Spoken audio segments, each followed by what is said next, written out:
Hi ladies, and welcome to the Thrive Chapter Spotlight. Today we are in Deuteronomy 15. This chapter focuses on the year of release. It starts in the beginning of the chapter by reminding Israel that at the end of every 7 years there was a release or a canceling of debts. It tells us in verses 4 through 5, "Save when there shall be no more poor among you. For the Lord shall greatly bless thee in the land, which the Lord thy God giveth thee for an inheritance to possess it." Verse 5. "Only if thou carefully hearken unto the voice of the Lord thy God, to observe to do all these commandments which I command thee this day." The Lord is telling Israel that if they obeyed this economic system that he had established, he would bless them and that no one had to be chronically poor. But if we look down to verse 11, God knew that there would be disobedience and that there would be poor people among them. Verse 11 says, "For the poor shall never cease out of the land.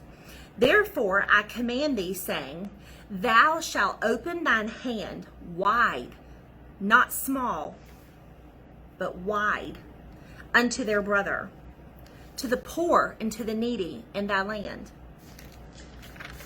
God wanted Israel to be a land of generous givers.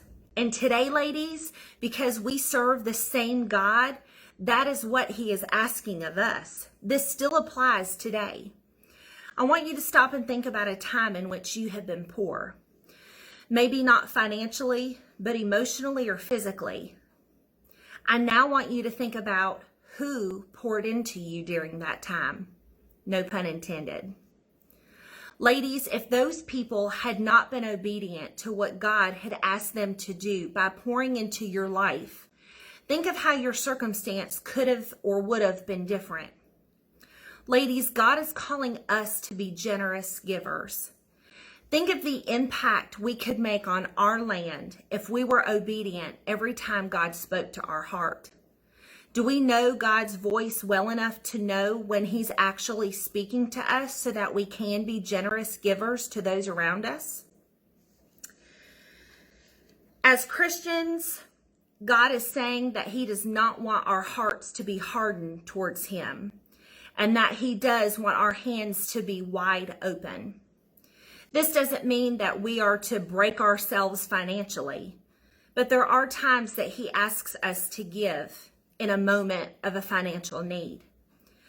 But we are also available to give our time and our talents to those that need our help. Ladies, I want to encourage you this week to always be in the Word, to continue reading with us so that you can hear his voice when he speaks, so that you can be a blessing to those who are poor around you. And always let it be a reminder of how he was able to bless you in your time of need. I hope you have a great week.